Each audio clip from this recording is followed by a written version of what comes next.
Hello കിരീടം ദീപത്തിലേക്ക് സ്വാഗതം. കിരീടമല്ല, നമ്മുടെ സുരേഷ് ഏട്ടൻ MP ആയിട്ട് തൃശ്ശൂർ തെരഞ്ഞെടുക്കപ്പെട്ടിരിക്കുകയാണ്, തൃശ്ശൂർ മണ്ഡലത്തിൽ. അപ്പോൾ എന്താ ചോദിച്ചാൽ ഞാൻ പറഞ്ഞു, തൃശ്ശൂർ ഞാൻ എടുക്കും, തൃശ്ശൂർ എനിക്ക് വേണമെന്നൊക്കെ പറഞ്ഞിട്ട് സുരേഷ് ഏട്ടൻ മുമ്പ് പറഞ്ഞു.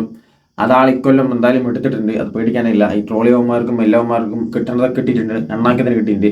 അപ്പോൾ അതിനിടയ്ക്കാണെങ്കിൽ ഇടല്ല, കഴിഞ്ഞ ഒരു 4-5 വർഷം മുമ്പ് ഒരു കൊച്ചിയിൽ പൗരത്വ നിയമ ഭേദഗതി ബില്ലിൽ വേണ്ടിയിട്ട് മറ്റേ നിമിഷ സജിയൻ നടി വന്നിട്ട് സുരേഷ് ഗോപിന് ഇതുപോലെ ട്രോൾ ചെയ്തിട്ടുണ്ട്, മനസ്സിലായില്ല. ഇപ്പം എന്താ വെച്ചാൽ ഇന്ത്യ ചോദിച്ചിട്ട് കൊടുത്തിട്ടുള്ള അവർ പിന്നിൽ തൃശ്ശൂർ കൊണ്ട് സുരേഷ് ഏട്ടനെ ട്രോൾ ചെയ്തിട്ടുണ്ട്. അതെന്താ സംഭവം? അത് മുമ്പ് നടന്ന സംഭവമാണ്, പക്ഷെ പറഞ്ഞിട്ട് കാര്യമില്ല. കുട്ടി എന്താ ചെയ്യുക? ഇപ്പം നമ്മളെ റിവെഞ്ച്, ബെസ്റ്റ് റിവെഞ്ച്, നമ്മളെ സമയമാകുമ്പോൾ റിവെഞ്ച് അടിക്കണം പറഞ്ഞിട്ടില്ലേ എന്ന് വെച്ചാൽ എല്ലാത്തിനും അതിൻ്റെ സമയമുണ്ട് ദാസ എന്ന് പറഞ്ഞ പോലെ. സമയമാകുമ്പോൾ നമ്മൾ തിരിച്ചു കൊടുത്തു, ആൾക്കാർ ട്രോളന്മാരാണെങ്കിലും ആരാണെങ്കിലും തിരിച്ചു കൊടുത്തിട്ടുണ്ട്. ഇപ്പം നിമിഷ സജിൻ്റെ പോസ്റ്റിലും കാര്യങ്ങളൊക്കെ ആയിട്ട് അങ്ങനത്തെ വീഡിയോസിലും കംപ്ലീറ്റ് ട്രോള് കാര്യങ്ങൾ പൊങ്കാലിയാണ്, മനസ്സിലായില്ലേ.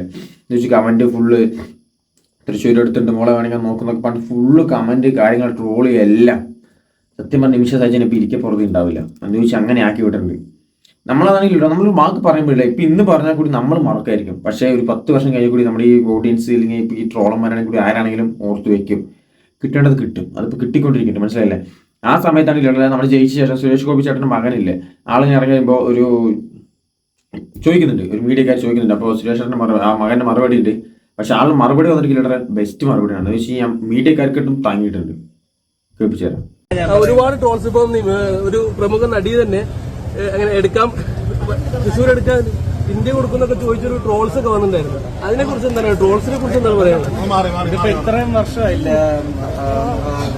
ആക്ട്രസ് അത് പറഞ്ഞതിന് ശേഷം പറയുമ്പോൾ ആക്ട്രസിന്റെ സഹപ്രവർത്തകനെ കുറിച്ചാണ് പറയുന്നതെന്നോ അല്ലെങ്കിൽ അവർ വർക്ക് ചെയ്യുന്ന അതേ മേഖലയിലെ ഒരു സീനിയർ ആർട്ടിസ്റ്റിനെ പറ്റിയും കൂടിയാണ് പറയുന്നതെന്നുള്ളൊരു ചിന്ത അവർക്കപ്പോൾ ഇല്ലായിരുന്നു.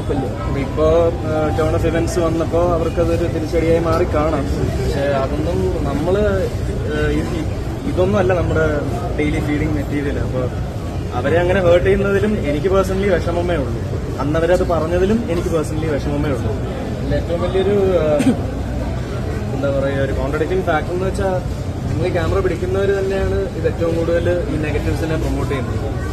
ഇപ്പോൾ എൻ്റെ അച്ഛൻ എന്തെങ്കിലും ഒരു സാധനം ചെയ്തു, അതിലൊരു അബദ്ധമുണ്ട് അല്ലെങ്കിൽ ഒരു വാക്ക് അതിലുണ്ട്, അതൊക്കെ ഒരു പിടിച്ചിട്ട് അതിന് നെഗറ്റീവ്സ് ഏറ്റവും കൂടുതൽ പ്രൊമോട്ട് ചെയ്യുന്നത് നിങ്ങളാണ്. പക്ഷെ ഒരു പോസിറ്റീവ് എന്തെങ്കിലും ചെയ്താൽ അത് ഇത്ര വ്യഗ്രതയോടെ നിങ്ങൾ പ്രൊമോട്ട് ചെയ്യാറില്ല. അപ്പം ഇതിലേതെങ്കിലും ഒരു സ്പെസിഫിക് ചാനൽ ഒരു കണ്ടന്റ് ഇട്ടു, അതിൽ നിന്ന് ഒരു 5 കട്ട്സ് എടുത്തിട്ട് വേറൊരു ചാനലിടും, എന്നിട്ട് എൻ്റെ അച്ഛനെ ചവിട്ടി കയറും, വലിച്ചു കയറും, ചീത്ത വിളിപ്പിക്കും, കമന്റ്സ് ഇടും, കാൽക്കുലേറ്റഡ് ക്യാപ്ഷൻസ് ഇടും. പക്ഷെ അന്നേരം ഇതിന്റെ ഒറിജിനൽ കണ്ടന്റ് ഇട്ട ഒരു പേജ് പോലും വന്നിട്ട് ഞങ്ങളാണ് ഇതിന്റെ ഒറിജിനൽ കണ്ടന്റ് ഇട്ടത്, ഇങ്ങനെയല്ല പുള്ളി പറഞ്ഞാൽ ഇതുവരെ ആരും പറഞ്ഞു. ആ ഒരു നട്ടലില്ലായ്മ മീഡിയയ്ക്ക് മൊത്തത്തിലുണ്ടെന്ന് എനിക്ക് അത്യാവശ്യം ബോധ്യമുള്ളതാണ്. കിട്ടിയോ ഇല്ല ചോദിച്ചു വാങ്ങിയെന്ന അവസ്ഥയിലാണ്. എന്താ വെച്ചാൽ നട്ടലുള്ളവന്മാരില്ല മീഡിയയിൽ. സത്യം പറയല്ലോ, ഇത് തന്നെയാണ് മീഡിയ നടന്നുകൊണ്ടിരിക്കുന്നത്. ഇപ്പൊ നമ്മൾ പറഞ്ഞ ഒരു 5 മിനിറ്റ് ഒരു സംഭവം നമ്മൾ പറഞ്ഞു, അതിൽ നമ്മൾ കൂടുതൽ സാധനങ്ങൾ നല്ലതായിരിക്കും പറഞ്ഞിട്ടുണ്ടാവുക. പക്ഷെ എന്ത് ചെയ്യും, മീഡിയക്കാരെന്ത് ചെയ്യും, അതുള്ള നമ്മളെന്താ വെച്ചാൽ നെഗറ്റീവ് സാധനങ്ങൾ മാത്രം എടുത്തിട്ട് അവർ പബ്ലിഷ് ചെയ്യും. അപ്പം എന്താ വെച്ചാൽ ഓഡിയൻസിന്റെ അറ്റൻഷൻ കൂടും, മനസ്സിലല്ലേ. ഓഡിയൻസ് കാണാൻ വേണ്ടി അവർക്കെന്താ വെച്ചാൽ ഒരു ആകാംക്ഷ, ഇതൊക്കെയാണ് സംഭവം എന്നുള്ളത് അവർക്ക് ആകാംക്ഷ. അപ്പോൾ അവരത് കാണാൻ വേണ്ടി നിൽക്കും. ഓഡിയൻസിന് കൂടുതൽ ഇൻട്രസ്റ്റ് അതാണ്.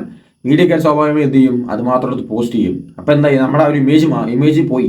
നെഗറ്റീവ് മാത്രം ഇട്ട് കഴിഞ്ഞാൽ നമ്മുടെ നെഗറ്റീവ് നമ്മുടെ ഇമേജിലേ വരുള്ളൂ. അത് തന്നെയാണ് സംഭവം നടന്നുകൊണ്ടിരിക്കുന്നത്. ഇപ്പോൾ സുരേഷിന്റെ കാര്യത്തിലാണെങ്കിലും ഇല്ലെങ്കിൽ ആരുടെ കാര്യത്തിലാണെങ്കിലും ഒരു നെഗറ്റീവ് മാത്രം അവർ ഫോക്കസ് ചെയ്യും, മനസ്സിലാക്കിയില്ല. ബാക്കിയെല്ലാം അവർ ഫോക്കസ് ചെയ്യില്ല, നമുക്കറിയാം, സത്യമാണ്. അപ്പോൾ സുരേഷിന്റെ മകൻ അത് കൊടുത്ത് നന്നായി. അവർക്ക് എന്താ വെച്ചാൽ കിട്ടേണ്ടത് കിട്ടി, ഇനിയൊന്നും പറയില്ല അവർ. സത്യമാണ്, കിട്ടേണ്ടത് കിട്ടി, ഇനിയൊന്നും പറയില്ല.